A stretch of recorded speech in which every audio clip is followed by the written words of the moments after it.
please remember and note this very categorically. If you do not read the NCERTs, you are definitely missing on something really very important. There is no shortcut for this. You have to study hard and you will have to read the NCERTs. So this is the main book for the ancient history for civil services examination. Remember one thing, UPSC is full of surprises. The moment you are born, you are basically dealing with economics.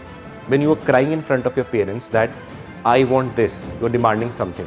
Particularly the NCERT of class 8 is very, very important because UPSC repeatedly picks up questions from that particular book. Let me have all the material from every coaching institute that you can get. And when you see those bulky notes, you feel happy for some time, and then you are the one who will get depressed after seeing the piles of books and the piles of notes that are present there. Hello aspirants, welcome to PW OnlyIAS. Today we are here with a very, very interesting topic.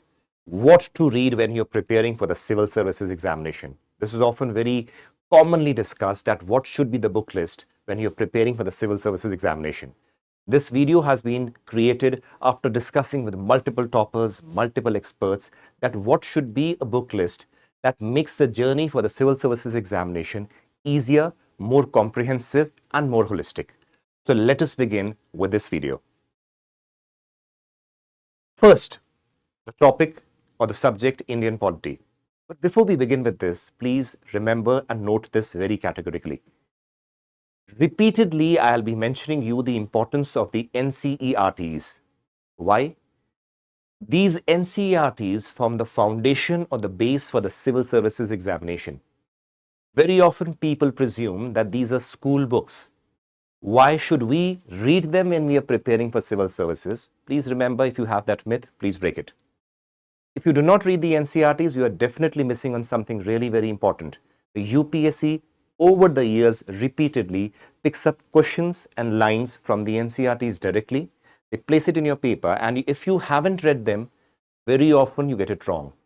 So please remove this misconception that you don't have to read the NCERTs. You definitely have to read the NCERTs very well, repeatedly till you have a mastery over them. So let us begin with the first subject, that is Indian polity. Indian polity has various NCERTs right from class 6 to the upper standards.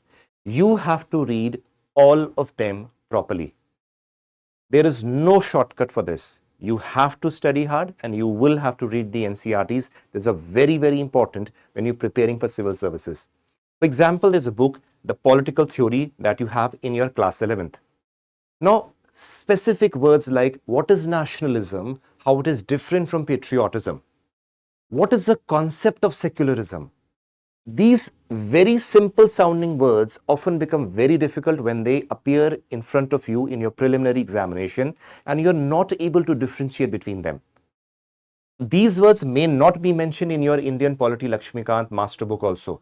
That is why we tell you reading these books are very, very important. All the NCERTs of the polity have to be read by you. Once you have read them, it gives you a broad idea of what these books basically are. Please remember, obviously these initial books would be really very easy, but there are two books I would specifically mention are very, very important. One is the political theory, which basically gives you a broad idea of the concepts like nationalism, secularism, and patriotism. All these concepts are conceptually clear, like the concept of liberty, fraternity. Along with it is one more NCERT, that is the Indian Constitution at Work. Repeatedly questions in the preliminary examination and also in the mains examination are picked up from the lines that are mentioned in this particular book. After having read these, please remember you have this masterclass book that is very comprehensive, that is the Indian Polity by M. Lakshmikant. Please remember that these form a very strong foundation for the static information that is required for your preliminary as well as the mains examination. You definitely have to supplement it with the current affairs. Obviously, in the mains examination, you have to read the various reports that are there, Administrative Reform Commission, the governance aspect, and obviously the various reports that are released by the Government of India along with the current affairs. But the static portion for the prelims and the mains, these are the foundation for your preparation. Now let us move on to the other subjects. Ancient history. For ancient history, this is the master book for you. R.S. Sharma, India's Ancient Past. Before the new NCERTs came, which is related to the themes, this was the old NCERT that students used to read. Even today, this is popularly known as the old NCERT of ancient history. If you are preparing for ancient history, make sure that you read it properly. Repeat it repeatedly, you have to read it and make notes out of it, because questions are repeatedly asked from them, not only in your preliminary examination, but also in your mains examination. So this is the main book for the ancient history for civil services examination. Likewise, for the medieval history also, this is the history of medieval history by Satish Chandra, is the old NCERT of medieval history, which you should again have with you. You should read it properly again and make notes out of it, so that any question that comes, you are better prepared to deal with it. Mind it, better prepared than your competitors. So these two are the major books or the strong foundation for your ancient history as well as the medieval history. Let's move ahead. When I talk about modern history, there is a book by Bipin Chandra, The History of Modern India. Now, this is an NCERT again, which gives you a strong foundation for what modern history basically deals with. But remember one thing, modern history has a lot of importance, not only from the prelims perspective, but also from the mains perspective. So we need to read it in little more detail. So for that, we have a advanced book, modern history advanced book, that is often referred, this book, Spectrum, as it is popularly known as, the brief history of modern India by Spectrum. Spectrum book, often we call this book as. So please remember, this is an advanced book. Once you have read Bipin Chandra, please refer to this book. This is little bulky, but again, you are preparing for civil services examination.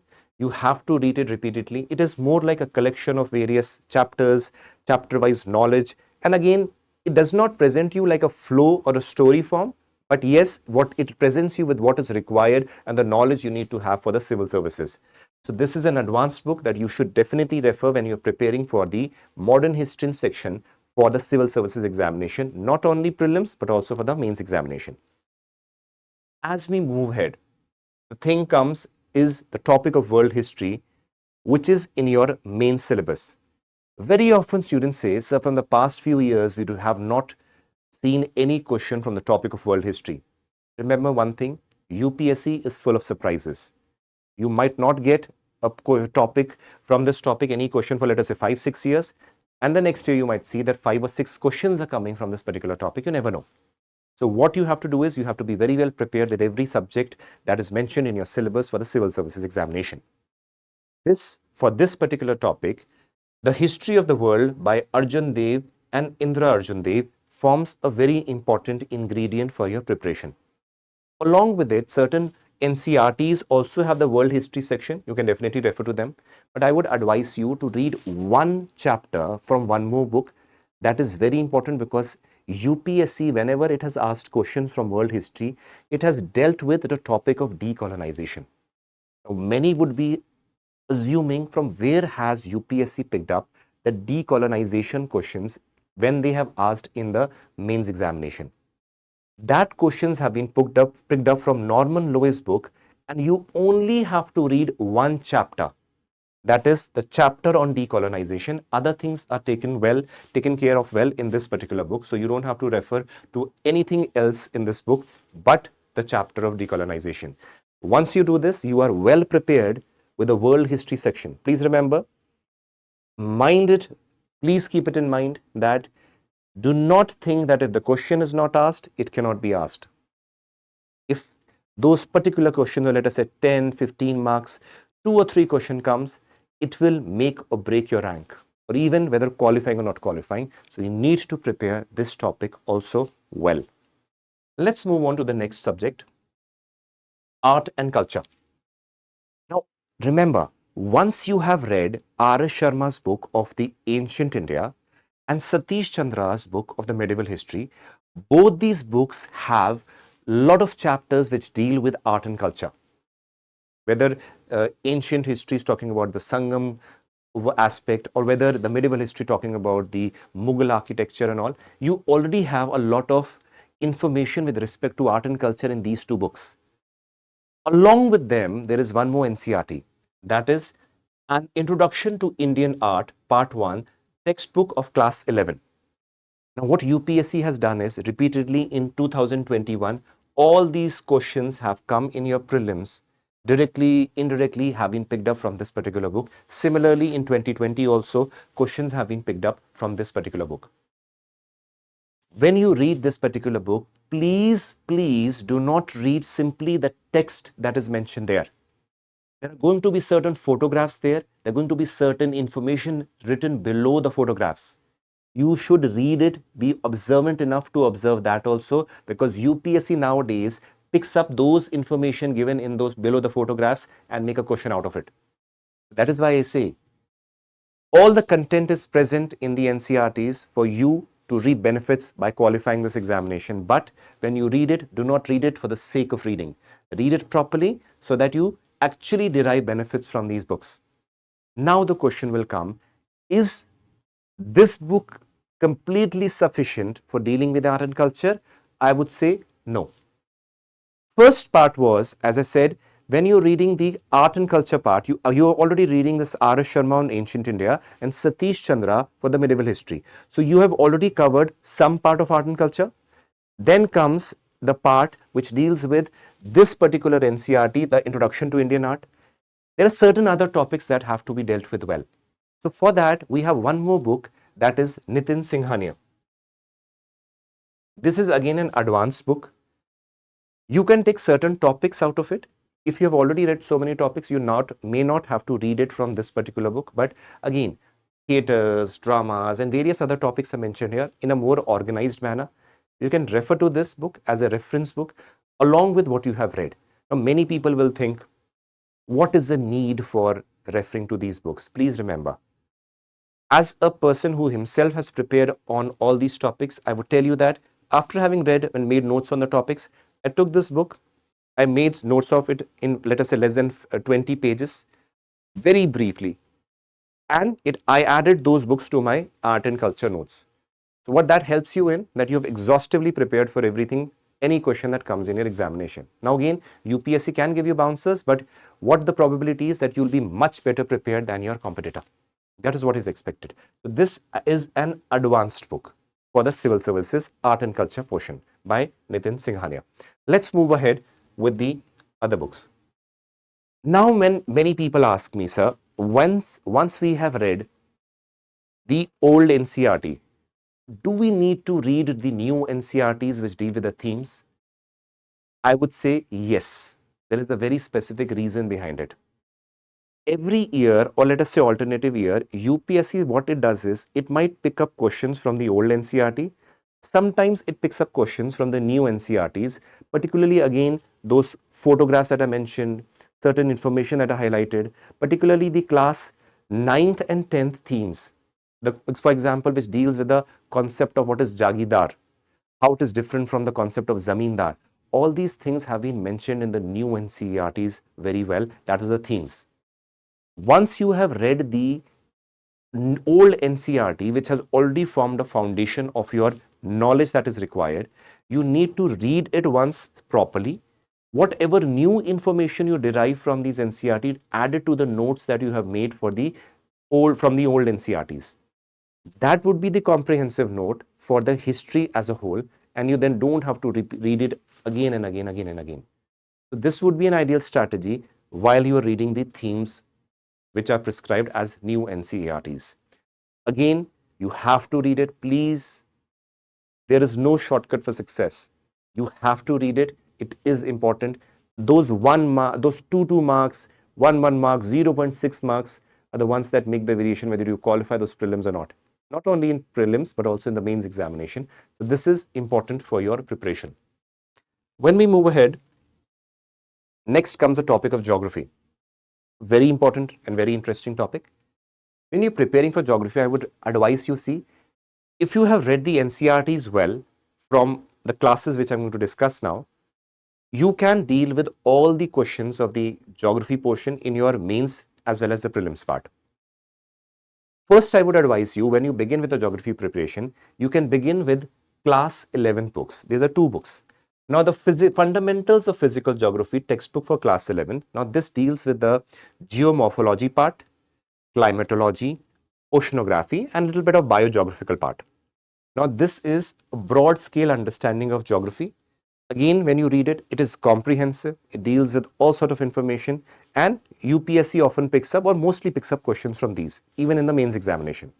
Once you have done this, you go to the India's physical environment part, that is again class 11. This again deals specifically with India, like India, soil, climate, and all the topics related to India from a physical geographical aspect. Once you have done this, this gives you a strong foundation that your geography is now on a right track. This, please remember, merely reading once doesn't mean that you have mastered it.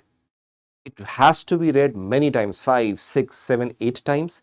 Only then you will be in a state of saying, yes, I am prepared with this portion of geography. Because if you want to test yourself, read it sometimes, appear for some mock examinations, mock papers for preliminary examination, let us say, or pick up the past year questions from the geography section and try to attempt them. If you're able to attempt it, it is better. That means you are better understood these topics. Otherwise, again, revision is something that continues. So once you have read class 11th, this part, one part of geography section is complete, only one part. Now see the another thing. Class 12th deals with class 12th and again the 11th part deals with, this book deals with the Indian people and economy, that is dealing with the human geography and the economic geography part of India. Again, very important. And then class 12th has this human geography part from the world perspective. This again becomes very important for the mains examination also and preliminary examination also, because it gives you a human or the economic geography part which we have to study well. Please remember, if you think that this is the portion of human geography or the physical geography that you have to read for geography, I would say completely no. These are books, the books that we saw now. Books we saw were what? Class 11th and 12th, right?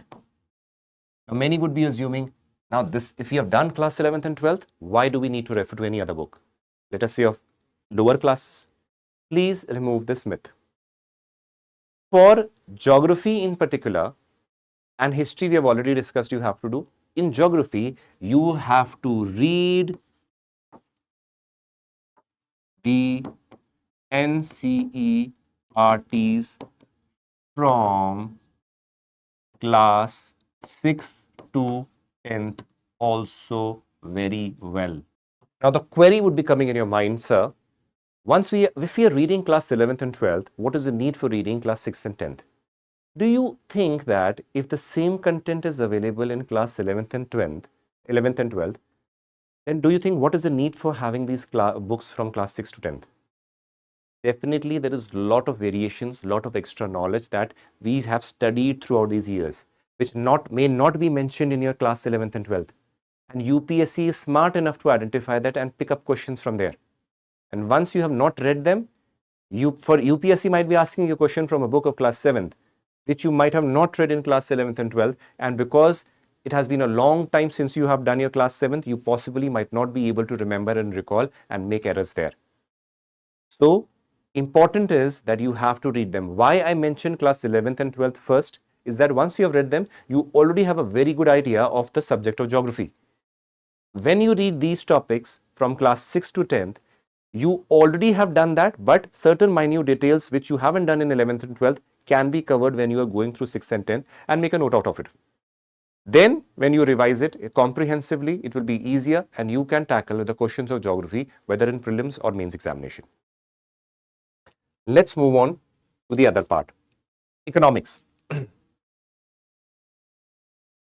Many people think, again, economics is something that requires people feel a specialization and all. Please remember, economics is something you don't study when you enter class 9th. No.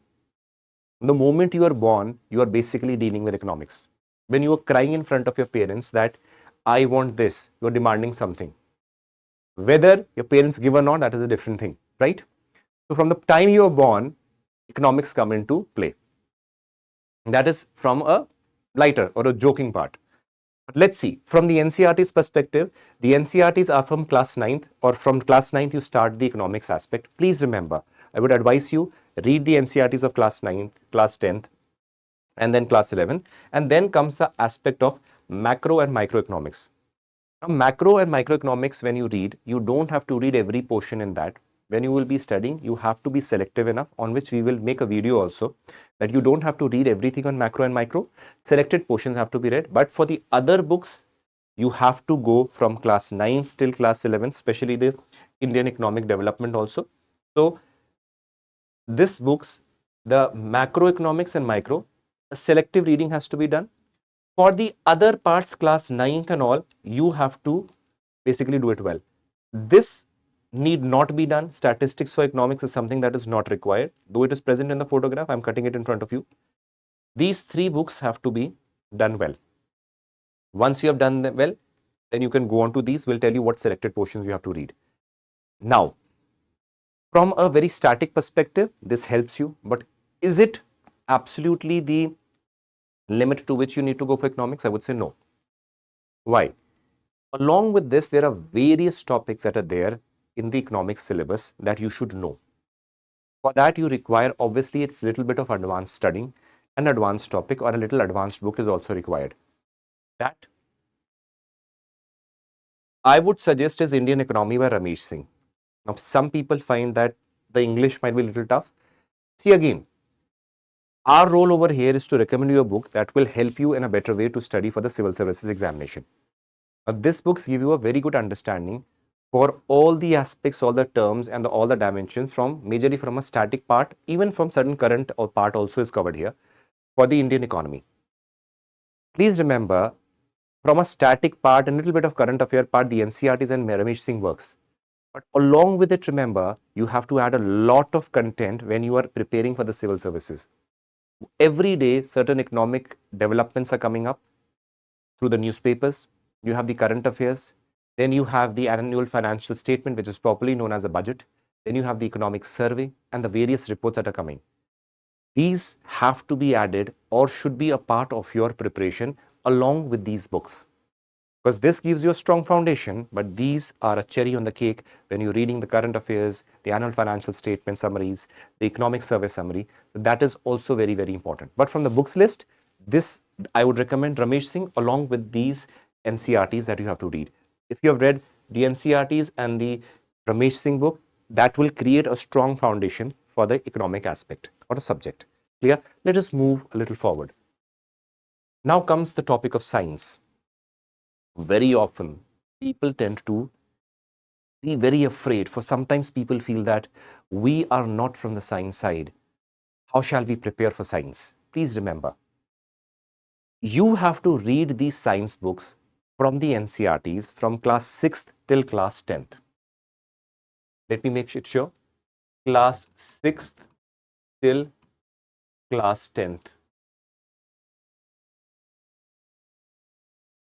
Particularly the NCERT of class 8th is very, very important because UPSC repeatedly picks up questions from that particular book.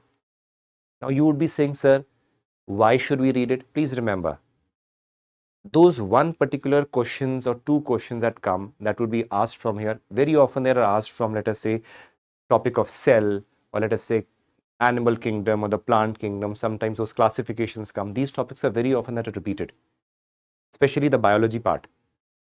Please request you read these books, because most of you would have read in your school days also. You need to read it twice or thrice just to revise it, brush up certain concepts, and you will be good to go. Now, one more thing.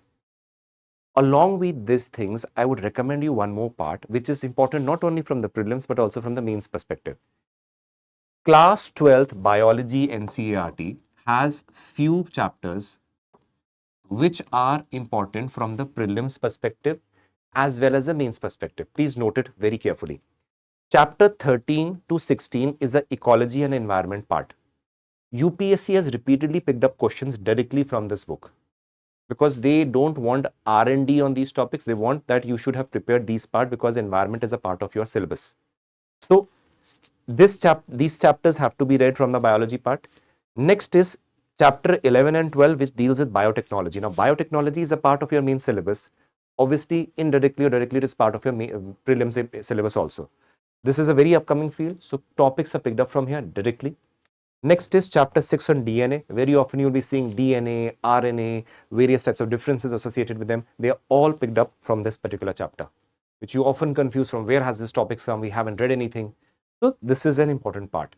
Next is the one or two question generally comes on diseases. Now chapter 8 is on diseases. If you've read this well, various diseases are listed, what are the causes, what are the dimensions, and all these things are listed very categorically. This is another thing that you should derive the benefit from the NCERT along with this. Class 6 to 10 should be read. All the subjects like physics, chemistry, biology are mentioned here. Read it properly. It is not difficult. You've already read it. You just need to revise it once or twice and you'll be good to go. From the class 12, those who think that their subject was not biology or neither they had science subject, please remember these are basic things, merely an extension of what you have studied here. They are here. Try to read it. Obviously, we will be having videos on these also to make the things very clear. But this is also a part. At least 2 to 3 questions in the prelims are picked up from here. Now you see that there is one more part, science and technology. Now, technology part, I would recommend you that it is more of current affairs that comes in the newspapers and the current affair monthly magazines. Once you have prepared your static portion from these books and obviously this book, the topic of technology and other current affairs that are in daily news and newspapers, if you supplement them with these, you will be good to go for the science and technology portion, right? Let's move ahead with the other part. Indian society. Many people, very often people assume that what should be read for the Indian society. Please understand, Indian society also you have a few books, Social Change and Development in India, Indian Society Introducing Sociology. Now, these topics are important for your basic understanding. In your mains examination, close to 6 to 7 questions in your paper 1 comes from the society section. Very often our questions are being asked which requires a very deep knowledge, let us say, of caste system, requires a knowledge of, let us say, concept of Sanskritization. What is Sanskritization? The process through which the lower caste or the tribals try to imitate the upper caste. Now, supposingly this word is mentioned, if you have no idea of it, possibly you'll not be able to answer it. Supposing a question comes, caste system is assuming new forms. Now, if you do not know what caste as per se is, but what the system is, how can you basically answer how the changes are taking place? For that, a strong foundation is important. So, reading them helps you or gives you a strong foundation for the sociology part and the Indian society part, even for the social justice part in GS paper 2, along with GS paper 1. So, why I am telling you to read them is so that you have a strong foundation. Read it, make brief notes if required, and you will be in a state better to answer not only in the mains but also often in the prelims also. Questions can be asked from this. Now, let's move ahead to the next part, that is mapping. Something that is very often neglected. People assume that why do we need to do mapping? Please remember, when you are doing geography, whether you are reading the class 11th NCERTs related to the physical environment or the human geography part, have your atlases with you. I would advise you one more thing, wherever you are studying, along with the syllabus pasted on one end, have a map of India pasted in front of you. When during my study days, I used to have a map in front of me, and sometimes when I used to rest on my chair, I used to keep on seeing the map. And during my prelims also, whenever questions used to come, I've seen that merely observing that map helped me in 1 or 2 questions in my prelims also because of the certain observation that I used to make. So, leaving that apart, mapping is a very important ingredient, not only from the prelims, but also when you are studying and analyzing a topic, it brings a holistic and a comprehensive understanding of the topics. So, mapping will be done obviously, and you should practice also from a very systematic and organized way. I'll be bringing the videos on the mapping also from various aspects, whether it is drainage system, whether it is a physical, geographical aspect. I'll be bringing that also, but you should have this book also as a means for your deeper understanding of the map section. So, overall, if you see, this was the book list that is expected of you or you should read. Many people would be saying, we are reading something else, we are reading this book, we are reading that book. It is up to you. It is our task to guide you from the best of our ability that these are the books which are standardized. These are the books which are often used by the examiners to create the questions. These are often been trustworthy books which have helped people to qualify, even score very good marks. One more thing that I want to add. Merely having these books do not mean that you become a civil servant. This is again a myth. Very often people assume, let me get all the books, let me buy all the books, let me have all the material from every coaching institute that you can get. And when you see those bulky notes, you feel happy for some time, and then you are the one who will get depressed after seeing the piles of books and the piles of notes that are present there. So what is important? The important thing is, please note it, that limit yourself to the books that are being presented over here. Read them again and again. It is always better to read one book 10 times than to read 10 books one time. Because along with these readings, remember, it is revising them again and again, again and again, again and again, making brief notes after few revisions, not the first time, because when you make notes in the first step, you tend to repeat or copy the whole book, and it is of no use. When you read it for the first time, read any book, it is something that you are alien to it. And when you read it, everything is new to you. Read it like something you're reading a novel. Read it for the second time, okay, I've understood better. Read it for the third time, okay, I'm getting better knowledge. Then possibly in the fourth reading, you know what is important, what is less important, you can make notes out of it. That helps you to make crisp notes. You don't have to make notes that are bulky. Then what is the use? You're creating another book. So important is, use these books, revise, use this knowledge that you gain in your prelims by practicing the MCQs, in your mains for writing the mains practice questions, and along with it, obviously, the mocks that you will appear. So this was a book list from our side. All the best to you, aspirants. We wish you all the best and a happy journey for this civil services examination. We will be coming with the videos on various topics along with the current affair discussion, which is going to start soon. All the best. God bless. Signing off from here from PW OnlyIAS English. God bless.